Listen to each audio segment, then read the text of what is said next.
सफेद बाघ की अद्भुत शक्तियां और शैतानी शेर का अत्याचार। शैतान शेर पर बाघ मानव का कहर। जंगल का राजा शेर बड़ा ही जालिम और अत्याचारी था। उसके पास बहुत सी शैतानी शक्तियां भी थी। वो बहुत ज्यादा ताकतवर था। वो अपनी शक्तियों से जब भी चाहे तभी जंगल के जानवरों का शिकार करता या उन्हें अपना गुलाम बना लेता था। जंगल के सभी जानवर अपने राजा शेर से बड़े परेशान थे। वह उस शेर से छुटकारा पाना चाहते थे, लेकिन वह बेचारे कर भी क्या सकते थे। उसी जंगल की दूसरी ओर एक सफेद बाघ भी रहता था। वह बाघ बहुत ही अनोखा था। वो अपने बेटे के साथ जंगल में रहता था। बाघ बड़ा ही दयालु और शांत मिजाज का था। वह कभी भी किसी भी जानवर को परेशान नहीं किया करता था। जंगल के सभी जानवर सफेद बाघ को बहुत पसंद करते थे। वो यहाँ तक सोचते थे कि जंगल का राजा उस शैतानी शेर के बदले बाघ को क्यों ना बना दिया जाए। एक दिन शैतानी शक्तियों वाला शेर जंगल में घूम रहा था कि तभी उसकी नजर सफेद बाघ और उसके बच्चे पर पड़ती है। वह दोनों अपनी गुफा के बाहर आराम कर रहे थे। यह देखकर वह शैतानी शेर अपने मन में सोचता है, अरे यह बाघ तो बहुत ही अद्भुत और अनोखा है। मैं इसे अपना गुलाम बना लेता हूँ, फिर यही मेरे लिए शिकार ढूंढ कर लाएगा। ये सोचकर शैतान शेर आगे बढ़ता है और उसके पास पहुंचकर वह सफेद बाघ को अपना गुलाम बना लेता है।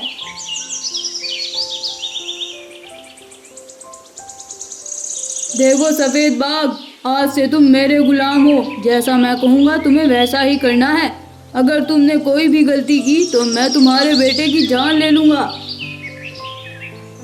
नहीं नहीं महाराज, आप जैसा कहेंगे मैं वैसा ही करूँगा। बस आप मेरे बेटे को कुछ मत कहना। सफेद बाघ पूरी तरह से शैतान के कब्जे में था। ठीक है, तुम जंगल में जाकर मेरे लिए भोजन ढूंढ कर लेकर आओ। मुझे बहुत भूख लगी है। फिर सफेद बाघ शैतानी शेर के लिए भोजन लेने के लिए जंगल में निकलता है और कुछ ही देर में वह शैतान शेर के लिए भोजन लेकर आता है। इसी तरह सफेद बाघ शैतानी शेर के लिए भोजन लेकर आता था और शैतान शेर मजे से उस भोजन को खाया करता था।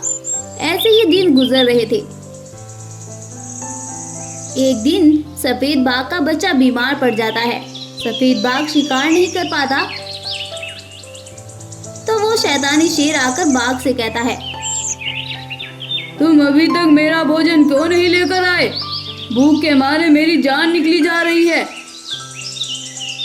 वो महाराज, आज मुझे क्षमा कर दीजिए। आज मेरे बच्चे की तबीयत सही नहीं है। उसकी देखभाल करने वाला कोई भी नहीं है मेरे अलावा। मुझे इन बातों से कोई मतलब नहीं है। मुझे भूख लग रही है। मैं एक काम करता हूँ, मैं तुम्हारे बेटे को ही खा लेता हूँ। नहीं नहीं महाराज, अभी आपके लिए भोजन लेकर आता हूँ। यूं वो मजबूर होकर शिकार ढूंढने जंगल में जाता है। बहुत ढूंढने के बाद भी सफेद बाघ को कोई शिकार नहीं मिलता। फिर वह एक जगह जंगल में रुक जाता है और सोचने लगता है, हे भगवान, अब क्या करूं? मुझे तो कोई शिकार भी नहीं मिला है। अगर मैं शिकार नहीं लेकर गया तो वह शैतान शेर मेरे बच्चे को खा जाएगा। यूं सफेद बाघ सोच रहा था कि तभी वहां पर एक रोशनी प्रकट होती है और उसमें से आवाज आती है, देखो सफेद बाघ, तुम परेशान ना हो, मैं तुम्हारी मदद करूंगा। सफेद बाघ ये सुनकर चौंक जाता है और कहता है, कौन हो तुम? तुम मुझे दिखाई क्यों नहीं देते? क्या तुम मुझे जानते हो? देखो सफेद बाघ भाई, मैं एक जादुई शक्ति हूँ। मैं तुम्हारे बारे में सब कुछ जानता हूँ। तुम्हारे बच्चे को उस खूनी शेर ने अपने कब्जे में कर रखा है और तुम्हें अपना सेवक बना रखा है। हाँ हाँ, सही कहा तुमने। मैं शिकार नहीं करना चाहता, पर मैं अपने बच्चे की वजह से मजबूर हूँ। मैं क्या करूं? ये सुनकर जादुई रोशनी में से एक आवाज आती है, सुनो सफेद बाघ, आज के बाद वह खूनी शेर तुम्हें तंग नहीं करेगा। मैं तुम्हें कुछ अद्भुत शक्तियाँ दे रहा हूँ। इन शक्तियों से तुम एक बाघ मानव में बदल जाओगे और उस जालिम शेर को खत्म कर पाओगे। पर हाँ, उस शैतानी शेर को मारने के बाद तुम्हें ये शक्तियाँ मुझे इसी जगह पर आकर वापस करनी होगी। मैं वादा करता हूँ, उस जालिम शेर को मारने के बाद मैं तुम्हारी शक्तियाँ तुम्हें वापस कर दूंगा। फिर वह जादुई शक्ति उस सफेद बाघ को एक बाघ मानव में बदल देती है और फिर वह बाघ मानव दौड़ता हुआ अपनी गुफा की ओर जाता है।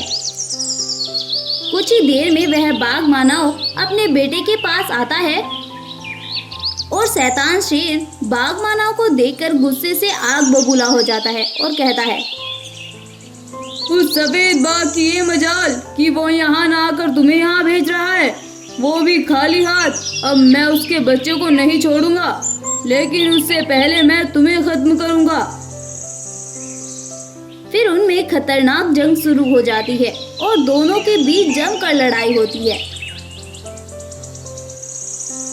शैतानी शेर बाघ मानव की शक्तियों के सामने हार जाता है और वहीं पर गिरकर मर जाता है।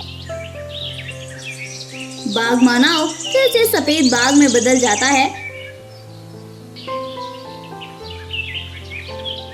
और सफेद बाघ अपने वादे का कायम रहा और उसी जगह जाकर वह उन शक्तियों को वापस करने लगा। ये देखकर उस रोशनी में से फिर से आवाज आती है, सफेद बाघ, तुमने अपनी अच्छाई और ईमानदारी से मेरा दिल जीत लिया है। आज से ये जादुई शक्तियाँ तुम्हारे पास ही रहेगी। तुम इन शक्तियों से जंगल और जंगल के जानवरों की रक्षा करना। आज से तुम इस जंगल के राजा हो। सफेद बाघ उस रोशनी का धन्यवाद करता है। इस तरह बाघ जंगल का राजा बनकर जंगल और जंगल के जानवरों की रक्षा करता है और अपने बेटे के साथ खुशी खुशी फिर से जंगल में रहने लगता है। स्टोरी पसंद आई हो तो इस वीडियो को लाइक करें, अपने दोस्तों के साथ शेयर करें और ऐसी ही और अमेजिंग और इंटरेस्टिंग वीडियोस के लिए हमारे चैनल को अभी सब्सक्राइब करें। Thank you.